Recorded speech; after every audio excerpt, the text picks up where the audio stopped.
Hello everyone, welcome to one more video of Special Biotonic, a channel to make biology subject easy. Students, in this session we will talk about two aspects. One is structure of a stamen and second is transverse section of anther. Students, in the beginning I request you all to like and share this video and hit the subscribe button to get notification of all my new videos. Alright. Students, as we all know, each stamen consists of two parts. The lower part of the stamen is called filament and upper part is called as anther. The two anther lobes are connected by connective. Normally, there are two anthers in a stamen. Such anthers are called dithecous anthers. If there is one anther lobe, then such an anther is monothecous. Now, look at this monothecous anther. It shows two sporangia. So, monothecous anther is bisporangiate in nature.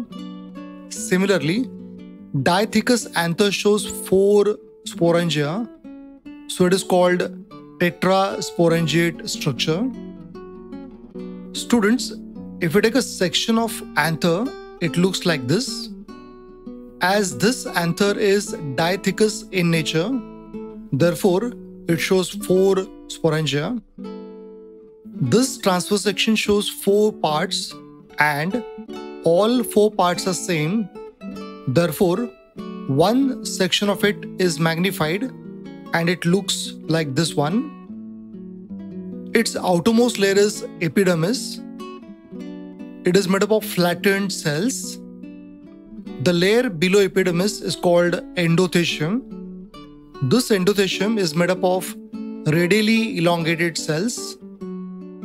Endothecium is followed by middle layer, which are composed of thin-walled cells. On its inner side, middle layer shows a single layer of cells called tapetum.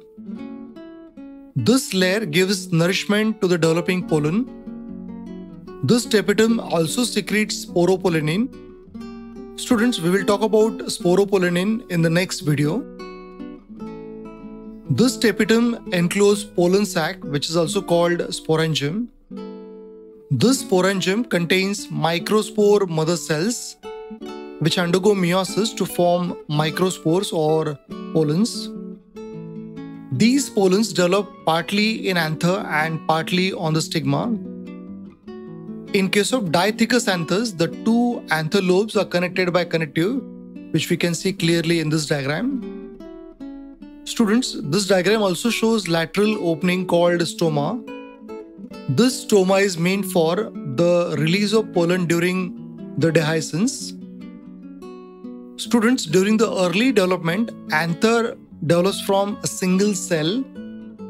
This single cell is called archisporial cell. This archisporial cell divides by mitosis to form outer primary parietal cell and inner sporogenous cell. Sporogenous cell forms microspore mother cell, whereas outer parietal cell divides by mitosis to form wall of the anther. This wall of the anther, as we have discussed earlier, is composed of different layers such as epidermis, endothecium, middle layers and tapetum. Students, I hope you are clear with the structure of a stamen and transverse section of anther. I highly recommend you to observe the types of anthers found in hibiscus, dhatura and give your answers in the comment section below. In the next video, I'll discuss about different aspects such as formation of pollen, its structure and development of male gametophyte. So stay home, stay safe. Thank you.